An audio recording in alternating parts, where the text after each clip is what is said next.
Salut à tous. Aujourd'hui, nous allons entrer dans le vif du sujet. Je parle anglais comme un anglais. Passons aux choses concrètes. Aujourd'hui, nous allons apprendre à nous présenter en 8 étapes. Il y a 8 étapes obligatoires pour se présenter en anglais. Que vous soyez obligé de vous présenter en classe parce que vous êtes un élève ou un étudiant, ou bien parce que vous avez un entretien d'embauche et l'on vous dit Tell me about yourself, ce qui veut dire qu'est-ce que vous pouvez me dire sur vous, c'est une façon de se présenter. Donc 8 étapes obligatoires, et sur chacune des étapes, il y a plusieurs façons de présenter les choses. Première étape, décliner son identité, c'est-à-dire je m'appelle, ainsi de suite. Première étape, plusieurs façons de dire je m'appelle Pierre. On peut classiquement dire My name is Pierre. My name is Pierre. Si vous le dites avec la phonétique qu'il faut, My name is Pierre, ça va. Une façon plus moderne de se présenter, c'est juste de dire I'm Pierre, I'm Pierre. Et au lieu de dire I am Pierre, on va essayer de zapper un peu le I du jeu pour garder que le de am. Am Pierre. Ok? Am Pierre, c'est la première étape de la présentation. Am Pierre. Je vous invite d'ailleurs à faire des pauses sur la vidéo pour que vous réécoutiez et que vous répétiez vous-même votre propre prénom quand vous vous présentez. Am Pierre. Première étape, l'identité. Deuxième étape, votre âge. Am Pierre, am 58. Am 58. Vous pouvez classiquement dire I am 58 years old.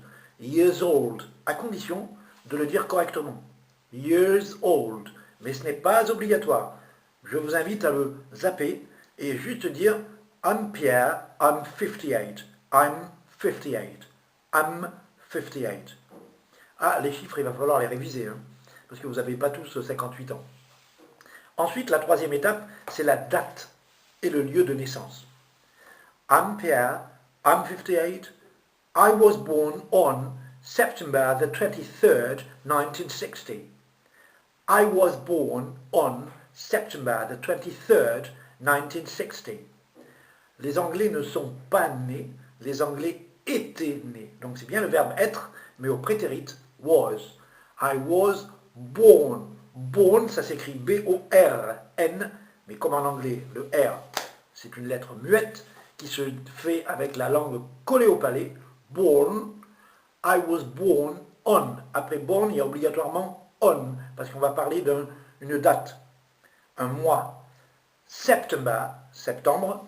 23rd, le 23e jour de septembre. Donc c'est pas 23, c'est 23e. Premier, c'est first. Deuxième, c'est second. Troisième, c'est third. Quatrième, fourth, etc. Ça aussi, il va falloir réviser comment on dit les chiffres et les nombres. 23rd, et après l'année, se décline en deux chiffres.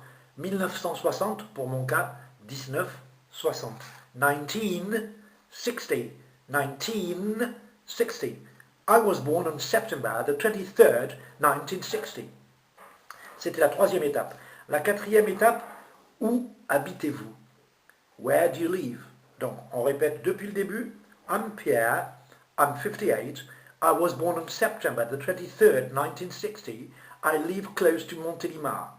J'habite à côté de Montélimar.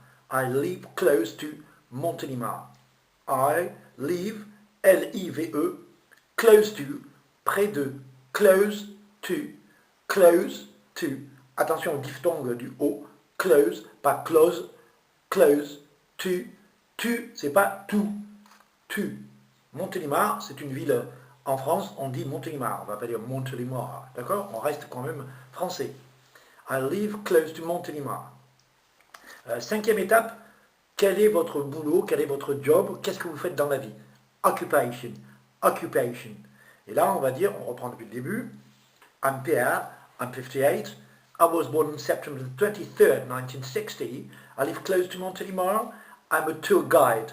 I'm a tour guide. Je suis un guide touristique. I'm a tour guide. I'm a tour guide. Je suis un guide touristique.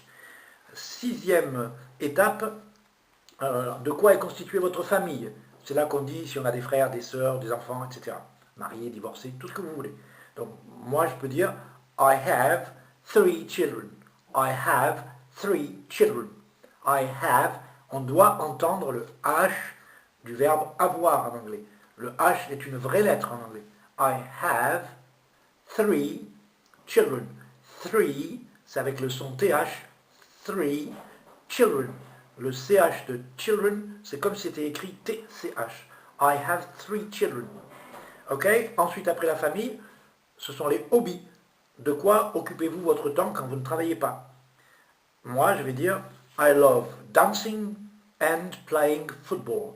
I love dancing and playing football. J'aime danser et jouer au foot. I love dancing and playing football. Playing football. D'accord? La 8e étape consiste à remercier son auditoire de nous avoir écoutés en nous présentant. On vous a demandé de vous présenter. Il faut finir une conclusion par un remerciement. Thank you very much indeed. Thank you very much indeed. Thank you very much indeed. Thank you very much indeed. Thank you very much indeed. On reprend les 8 étapes l'une après l'autre. I'm Pierre. I'm 58. I was born on September the 23rd, 1960. I live close to Montélimar. I have 3 children. I'm a tour guide. I have 3 children. I love dancing and playing football. Thank you very much indeed. Voilà exactement les 8 étapes qu'il faut absolument maîtriser pour une présentation correcte avec un anglais phonétiquement impeccable. Je vous invite à revisionner cette vidéo et à faire toutes les pauses nécessaires afin que vous répétiez vous-même devant votre miroir, c'est toujours la meilleure technique, et répétez la phonétique. Tant que vous ne la maîtrisez pas, je vous invite à recommencer. La prochaine invitation que j'ai pour vous, c'est dans la description de cette chaîne. À propos, vous pouvez aller regarder mon adresse mail et je vous invite là aussi à m'écrire et à me dire quelles sont vos difficultés que vous rencontrez en anglais parlé ou en anglais écrit, et j'essaierai d'adapter mes vidéos en fonction de ce que vous me demandez. Et puis, si vous êtes intéressé par des cours particuliers, c'est la même chose. Écrivez-moi à l'adresse qui est dans le à propos de la chaîne Je parle anglais comme un anglais. Il ne me reste plus qu'à vous remercier et à vous dire à très bientôt. Pensez à vous abonner si vous voulez avoir la primeur de mes vidéos. Thank you very much indeed and bye.